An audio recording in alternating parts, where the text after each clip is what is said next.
میرے پیارے بھائی طارق بہن یہ حوالہ یہ پڑھیں گے ہمارے لیے سب پلیز.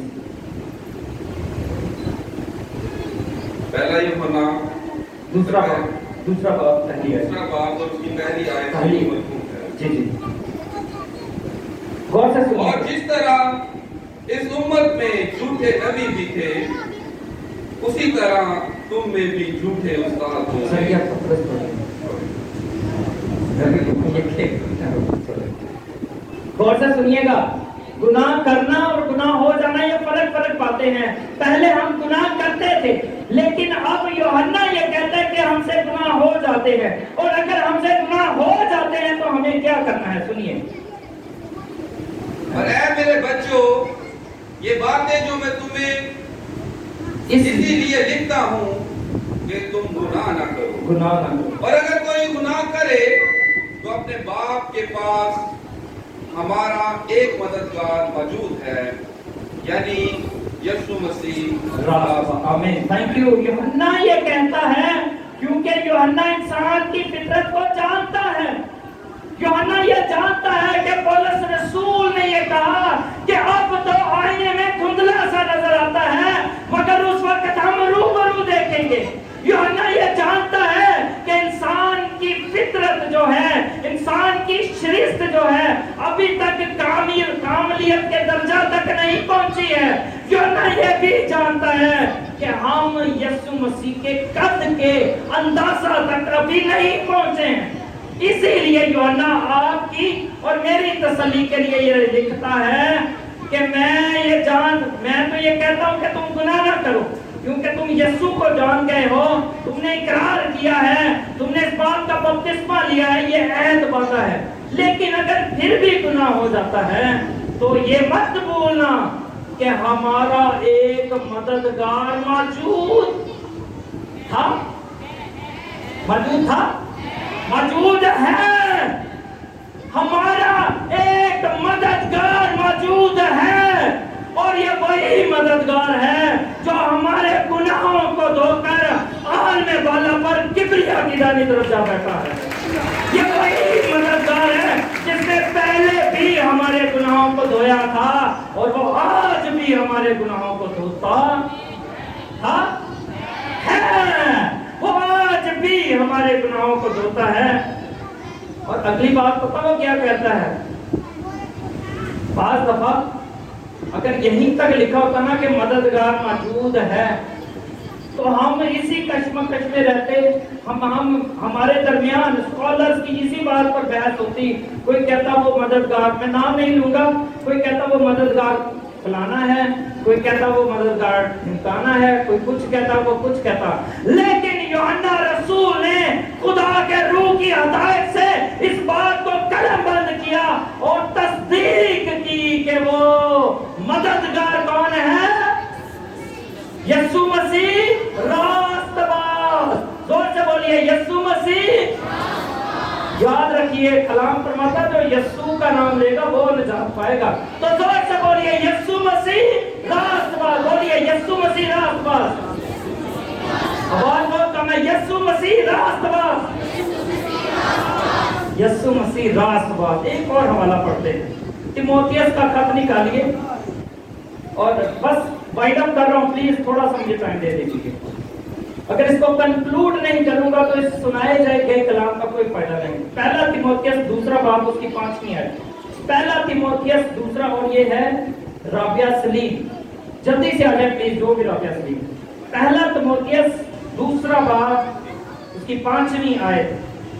ہلیلویا. اسی میں آپ سبوں کی سلامتی ہو. پہلا تیموتھیوس اس کا دوسرا باب اور اس کی 5ویں آیت میں یوں مرقوم ہے کیونکہ خدا ایک ہے اور خدا اور انسان کے بیچ میں درمیانی بھی ایک یعنی مسیح یسوع جو انسان ہے. آمین. سنایا جانا. آمین.